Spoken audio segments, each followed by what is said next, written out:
अपना और अपनों का ख्याल रख रही होगी। आज की कहानी शुरू करूं उससे पहले आपको एक तस्वीर दिखाता हूं। इस तस्वीर को बहुत गौर से देखिएगा। इस तस्वीर में एक बाबा है जो कुर्सी पर बैठा हुआ है। उसके दाहिनी साइड में जो महिला बैठी है वो बाबा की पत्नी है। लेकिन आपको ध्यान देना, नीचे जमीन पर एक महिला और बराबर में एक पुरुष है जो उनके पति हैं, वो बैठी हुई है। और जमीन पर एक परात रखा हुआ है जिसमें पानी, और जो कुर्सी पर बैठा बाबा है उसके दोनों पांव उस परात में हैं और जमीन पर बैठी है महिला उस बाबा के पांव को धुल रही है उस परात में। अब कहेंगे आपकी इसमें ऐसी क्या बात है? तो पहले इस महिला के बारे में जान लीजिए जो इस वक्त बाबा के पांव को अपने हाथों से परात में धुल रही है। ये कोई मामूली महिला नहीं है, ये पूरे महाराष्ट्र की महिला आयोग की चेयरपर्सन है, महाराष्ट्र विमेन कमीशन की चेयरपर्सन।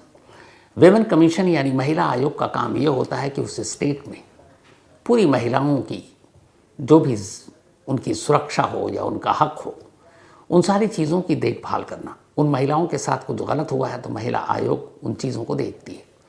तो महिला आयोग एक ताकतवर पद और पोस्ट है, और उस महाराष्ट्र की पूरे महिला आयोग की चेयरपर्सन इस वक्त एक बाबा के दोनों पांव परात में रखकर अपने हाथों से धुल रही हैं। अब इसमें कोई बुरी बात नहीं है, आस्था होती है और अक्सर ऐसा होता है कि हम जिन्हें मानते हैं हम उनके चरणों के धूल या उनके चरणों को धोते भी हैं। तो इस तस्वीर में ऐसी कोई बुरी चीज़ नहीं है, लेकिन ये दिखाना बेहद इसलिए ज़रूरी है कि जब जिस शख्स के दोनों पांव महाराष्ट्र महिला आयोग की चेयरपर्सन अपने हाथों से धुल रही हैं, आप उसकी कहानी सुनेंगे। जो शख्स कुर्सी पर बैठा और जिसके पांव इस वक्त धुले जा रहे हैं उसका नाम है अशोक खरात, ये एक नाम है। दूसरा नाम है कैप्टन, और तीसरा नाम है बाबा, चौथा नाम है एक ज्योतिषाचार्य। इनकी खासियत है ये तारीख देखकर लोगों के भविष्य बताते हैं, और इनके अनुयायी यानी भक्त कोई मामूली लोग नहीं है। महाराष्ट्र के एक सीएम एकनाथ शिंदे जो अभी डिप्टी सीएम है, महाराष्ट्र के कई मिनिस्टर, आईएएस अफसर, आईपीएस अफसर, यहाँ तक कि दिल्ली में बैठे एक बहुत पावरफुल और ताकतवर मिनिस्टर, उनकी वाइफ भी इस बाबा की अनुयायी है। तो फिर असल में इस बाबा के घर से और इनके पेन ड्राइव और मोबाइल से पुलिस को 58 वीडियो मिले, 58 वीडियोस, और उन 58 वीडियो में अलग अलग महिलाएं हैं, लेकिन हर जगह बाबा है और तस्वीर अश्लील है। ये शायद इस देश का पहला ऐसा बाबा है जिसने आम घरानों की महिलाओं को नहीं बल्कि ताकतवर, पढ़ी लिखी, पावरफुल ब्यूरोक्रेट्स, आईएएस अफसर सोचिए, IPS, minister, MLA, MPs, chief minister, इन सारे लोगों की जो बीवियां और बेटियां हैं उन्हें किसी न किसी तरीके से अपने जाल में फंसाया और फिर उनकी आबरू लूटी, ब्लैकमेल किया। और जब ये सच सामने आया तो कोहराम मच गया। रूपाली चाकणकर ये विमेन कमीशन की चेयरपर्सन है, महाराष्ट्र महिला आयोग की, जो इस वक्त तस्वीर आपको दिखाई, इनका नाम है रूपाली चाकणकर। रूपाली चाकणकर जी भी इस अशोक खरात यानी इस ढोंगी बाबा जो भविष्य बताता है बड़े बड़े लोगों के, उनकी एक तरह से अनुयायी भक्त है। लेकिन सिर्फ बात भक्ति तक नहीं है, वो इस बाबा के ट्रस्ट की ट्रस्टी भी हैं, वो इस बाबा के कुछ बिजनेस में उनकी पार्टनर भी हैं। और इसीलिए अब सवाल उठ रहा है कि जब एक बाबा की तस्वीर एक महिला आयोग की चेयरपर्सन इतनी पावरफुल लेडी के साथ आएगी तो फिर बाकी की महिलाओं को ज़रा सा भी शक सुबह कहाँ होगा कि बाबा ठीक ठाक इंसान होगा। लेकिन ऐसा है नहीं। मर्चेंट नेवी में कभी कैप्टन रहा ये शख्स अचानक कैसे न्यूमरोलॉजी और फिर डेट ऑफ बर्थ देखकर भविष्य बताने लगा, और कैसे ये खुलासा हुआ, एक सनसनीखेज कैसे इसका घिनौना चेहरा सामने आया। पेश है पूरी कहानी, पर इस कहानी की शुरुआत करूं सिर्फ एक चीज़ आपको बताता हूं। नासिक पुलिस जहां पर इस बाबा की पूरी दुकान चलती है, वो भी बाबा के उस पुलिस फोर्स में बहुत भक्त है। ऐसे कई केस हुए जब नासिक पुलिस से कोई केस सुलझ नहीं रहा था, कुछ चोर थे जो पकड़े नहीं जा रहे थे, तो बाबा के भक्त वो पुलिस वाले बाबा के ही पास पहुंच गए और जाकर पूछते हैं कि बाबा ये बताओ देखकर मेरा डेट ऑफ बर्थ, मेरा सर्विस नंबर जो है और FIR नंबर, केस नंबर, कि ये केस कब सुलझेगा, ये उस चोर को कब और कैसे और कहाँ से पकड़ेंगे। और बाबा बताते हैं सारे नंबर देखकर, इस दिन पकड़ाएगा ये केस, तब सुलझेगा, तुम्हारा ऐसे प्रमोशन होगा, तुम्हारा यहाँ ट्रांसफ़र होगा। तो जो पुलिस भी बाबा की भक्त हो फिर वो आगे क्या कहेंगे। खैर, अशोक खरात यानी इस ढोंगी बाबा का एक दफ्तर है, बहुत आलिशान घर भी है नासिक में, हालांकि कभी ये गांव में रहा करता था। दिसंबर 2025 में इसी अशोक खरात के दफ्तर में काम करने वाला एक एम्प्लॉय जिसका नाम नीलेश जाधव है, वो एक दिन एक महिला को एक व्हाट्सएप पर तस्वीर भेजता है और तस्वीर भेजने के साथ साथ वो ये कहता है कि तुम्हारी अश्लील तस्वीर है, इसको सोशल मीडिया पर वायरल कर देंगे वरना इतने पैसे दो। लड़की घबरा जाती है, लेकिन फिर उसे ये शक होता है कि शायद ये AI जनरेटेड पिक्चर है, आजकल बहुत चल रहा है, और इसीलिए कोई उसे ब्लैकमेल कर रहा है। ये सोचकर लड़की सब्र कर लेती है और भूल जाती है कि चलो कुछ नहीं है। पर 2-4 दिन बीतता है, वो लड़की नासिक के एक मंदिर में जाती है। मंदिर के बाहर भीड़ थी, अचानक उसी भीड़ को चीरता हुआ एक नौजवान उसके करीब जाता है। इससे पहले कि कुछ लड़की समझ पाती, वो अपना मोबाइल निकालता है, उस मोबाइल में एक वीडियो उस लड़की की तरफ घुमाता है और दिखाता है, कहता है कि तस्वीर फेक नहीं है, तुम्हारा वीडियो भी है, और अगर तुमने पैसे नहीं दिए तो सोशल मीडिया पर वायरल कर देंगे, तुम्हारी इज्जत खराब हो जाएगी। इतना कहकर वो लड़का भीड़ में गुम हो जाता है। अब लड़की परेशान हो जाती है कि कुछ तो गड़बड़ है। वो घर आती है, सोचती है, वीडियो देखकर डरी हुई कि अगर ये सोशल मीडिया पर आ गया तो उसकी और उसके परिवार की क्या इज्जत रहेगी। फिर वो तय करती है कि पुलिस में जाएगी और वो पुलिस स्टेशन पहुंच जाती है। पुलिस स्टेशन जाकर वो रिपोर्ट लिखाती है। चूँकि वो नंबर से तस्वीर आई थी, वीडियो उसने बाद में दिखाया, तो उस नंबर के साथ पुलिस में वो रिपोर्ट लिखाती है। पुलिस रिपोर्ट लिखने के बाद अब पहुंचती है उस दफ्तर में अशोक खरात इस ढोंगी बाबा के उस एम्प्लॉय के पास, नीलेश यादव जिसका नाम। नीलेश यादव को पुलिस उठा लेती है। उठाने के बाद उससे पूछताछ करती है। इस दौरान में नीलेश यादव का मोबाइल भी ले लिया, क्योंकि उसी से उसने मैसेज किया था। जब पुलिस उस मोबाइल की गैलरी में जाती है फ़ोटो और वीडियो के, तो हैरान रह जाती है। उसमें एक नहीं कई वीडियो थे जो अलग अलग महिलाओं के साथ थे, लेकिन उसमें पुरुष का चेहरा नहीं दिख रहा था। पुलिस नीलेश यादव से पूछताछ करती है। अब चूंकि नीलेश यादव इस अशोक खरात का एम्प्लॉय, तो केस तो बनता है कि खरात से भी पूछताछ हो। हालांकि लड़की ने जो FIR लिखा है उसमें खरात का कहीं नाम नहीं था, क्योंकि उसे तब तक मालूम भी नहीं था। तो पुलिस पहुंचती है वही नासिक पुलिस खरात के पास जो इससे पहले पहुंची थी कि बाबा हमारी मदद कर दो चोर पकड़वाने में, केस सुलझाने में, बाबा की भक्त।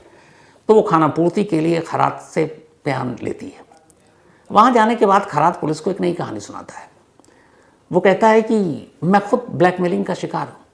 मुंबई और मुंबई के करीब एक जगह के 2 बिजनेसमैन हैं जो मुझे धमकी दे रहे हैं मोबाइल पर। उन्होंने कुछ वीडियो भेजे हैं जिसमें मेरा चेहरा है अलग अलग महिलाओं के साथ, और वो मुझसे 5 करोड़ रुपए मांग रहे हैं। अब यहाँ नहीं कहानी शुरू कि बाबा तो खुद विक्टिम है। तो खैर, अब पुलिस वो बयान दर्ज करके लौट जाती है। केस में अभी तक कुछ होता नहीं है। नीलेश यादव पुलिस की कस्टडी में है और अभी तक ज़्यादा भी शिकार है।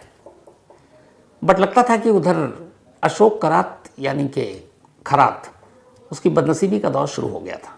जब इस मामले की जांच चल ही रही थी कि तभी अचानक अभी इसी मार्च के महीने में एक महिला पुलिस स्टेशन पहुंचती है अचानक, और वहां जाकर वो एक कंप्लेंट लिखाती है। जब वो कंप्लेंट लिखाती है और आला पुलिस अफसरों तक वो कंप्लेंट पहुंचती है तो उनके हाथ पांव फूल जाते हैं।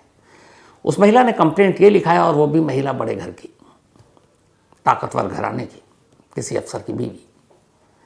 वो कहती है कि मैं अपना और अपने परिवार के भविष्य को जानने के लिए, चूँकि बहुत नाम सुना था, मैं अशोक खरात बाबा के यहाँ पहुँची। 2-4 ऐसी मुलाकात हुई अलग अलग। उन्होंने डेट ऑफ बर्थ और बाकी चीज़ें मांगी, हम लेकर गए। ऐसी एक बार जब मैं उनके गई पास, तो उन्होंने मुझे कुछ प्रसाद के नाम पर खिलाया और पानी पिलाया। उसके बाद मुझे कुछ होश नहीं क्या हुआ।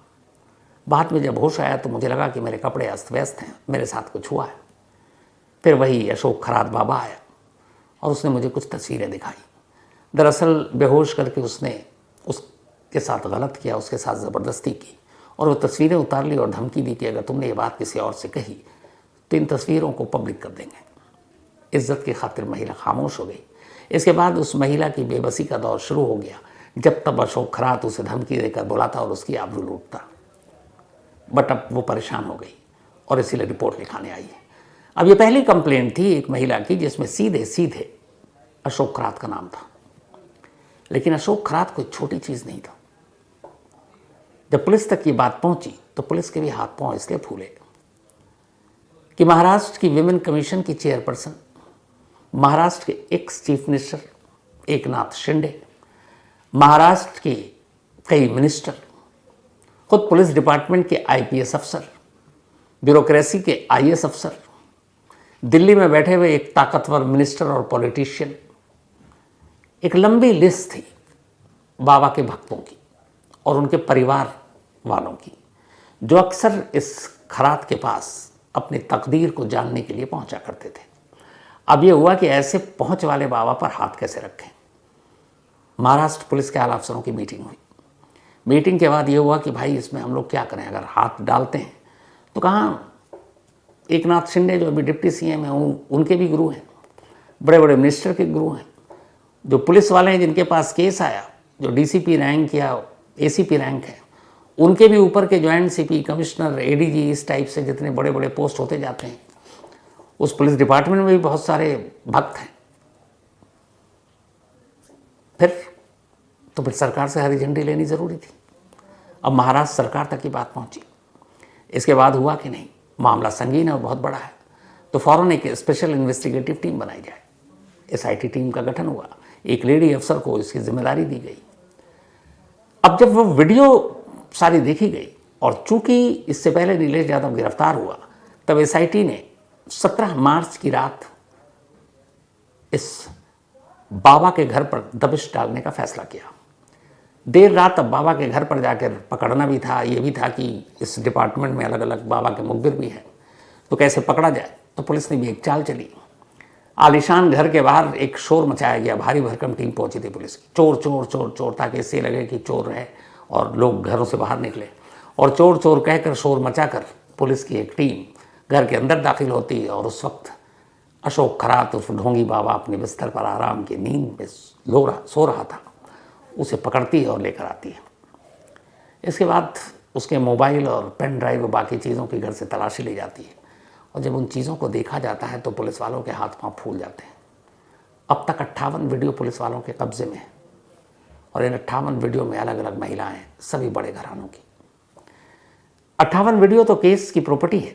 इत्तेफाक से इनमें से एक वीडियो लीक हो गया एक महिला के साथ और बताया गया कि ये इसी ढोंगी बाबा के दफ्तर का वीडियो है और वो अश्लील है। जाहिर सी बात है, मैं आपको दिखा भी नहीं सकता। तो अब जब ये 58 वीडियो सामने आया और फिर बाबा का प्रोफाइल और उनके भक्तों का प्रोफाइल का सच सामने आया, तो फिर ये हुआ कि अब क्या होगा। खैर अगले दिन 18 मार्च को अशोक खरात को कोर्ट में पेश किया गया। पुलिस कस्टडी मिली है 24 मार्च तक और अब तफ्तीश शुरू हो गई है। अब डर इस बात का है कि जैसे जैसे जांच आगे बढ़ेगी ये वीडियो की तादाद 58 रहेगी, 58 से बढ़ती जाएगी। पुलिस के सामने एक दिक्कत भी है, जो वीडियो में महिलाएं हैं या फिर बाबा के जो भक्त, बड़े बड़े घरानों की महिलाएं, हर एक इज्जत की खातिर चुप है और खामोशी ये है कि अब पुलिस में कोई रिपोर्ट लिखाने के लिए नहीं जाना चाहता। पुलिस को भी पता है कि इज्जतदार महिलाएं सामने नहीं आएंगी तो बाबा के खिलाफ फिर ठोस केस कैसे बनेगा। तो अब कोशिश की जा रही है कि ऐसी जो पीड़ित महिलाएं हैं, अपील भी की गई है, वो सामने आए, शिकायत करें। तो अभी जांच जारी है और ये गिनती कहाँ तक जाएगी पता नहीं। अब सवाल ये कि इतनी पढ़ी लिखी महिलाएं, ministers, MLA, MPs, IAS, IPS, ताकतवर महिलाएं, ये कैसे इस बाबा के चंगुल में फंस गई। तो इसकी पूरी कहानी यूं है कि नासिक के करीब एक गांव है। उस गांव में करीब 40 साल पहले ये अशोक खरात पढ़ाई लिखाई करने के बाद मर्चेंट नेवी में नौकरी करने के लिए चला गया। मर्चेंट नेवी में उसने करीब 20 साल तक काम किया। इस दौरान में मर्चेंट नेवी का काम होता है, शिप के साथ आप ट्रैवल करते हो, तो करीब करीब 100-125 देश के वो चक्कर लगा चुका अपनी ड्यूटी पर। अब इस दौरान में जहाँ जहाँ वो गया, बहुत बार इंडिया के भी अलग अलग बंदरगाहों पर उतरा, तो इसने 15-20 भाषाएं सीखी, अलग अलग देशों की, अपने देश की भी, और ये भाषाओं का धनी हो गया। ये सारे लैंग्वेजेस बोलने लगा।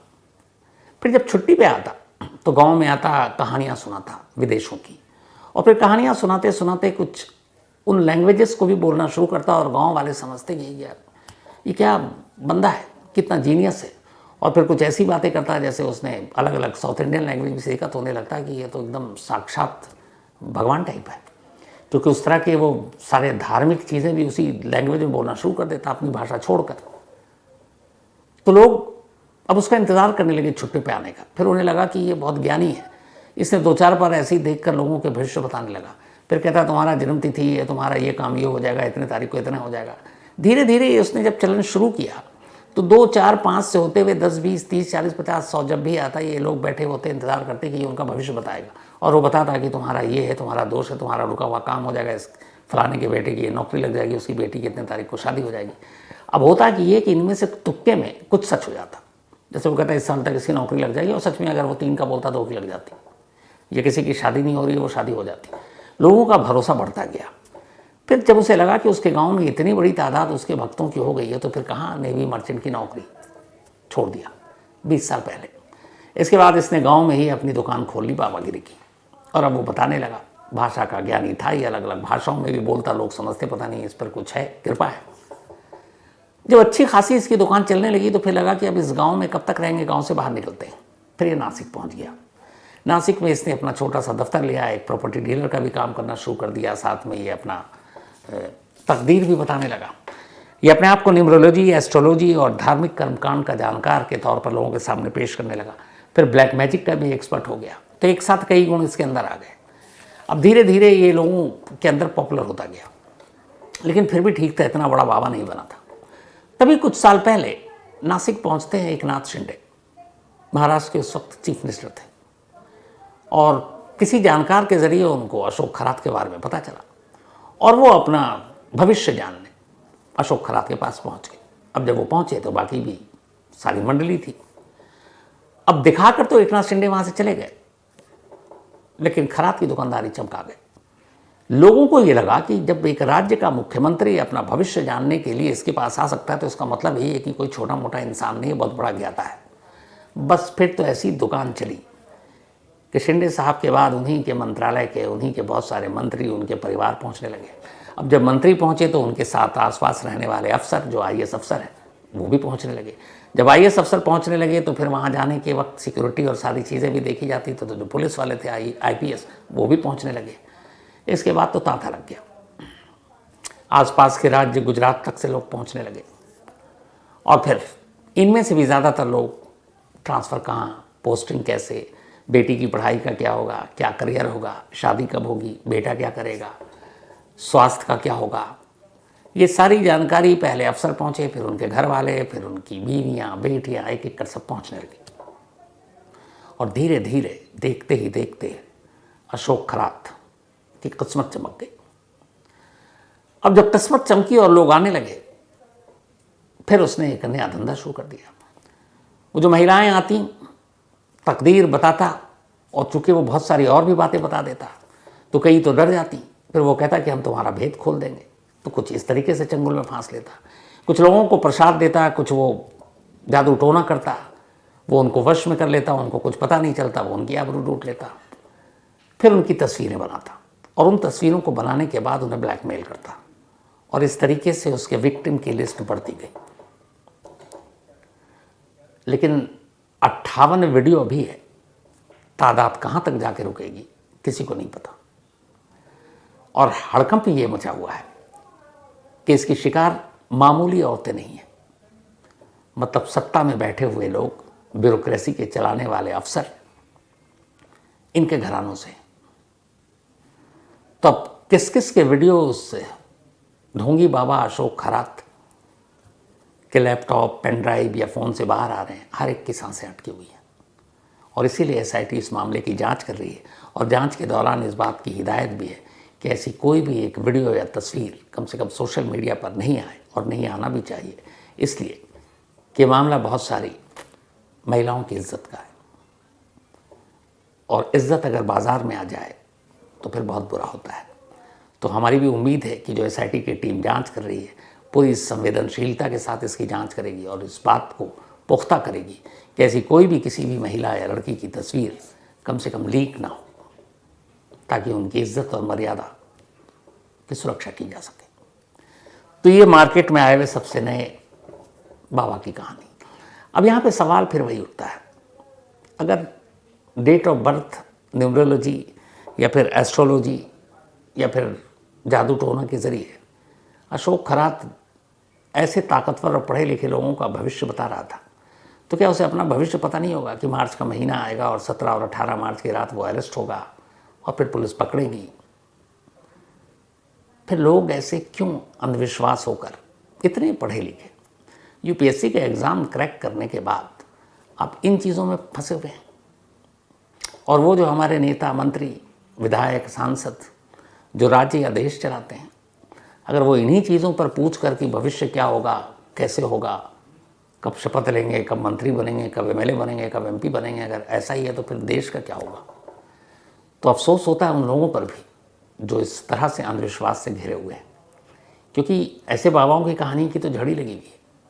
बहुत सारे आ चुके हैं, बहुत सारे तो जेल में अभी भी, लेकिन फिर भी ये अंधविश्वास नहीं तो क्या है, लेकिन निहायत अफसोस। तो खैर, इस कहानी में इतना ही। और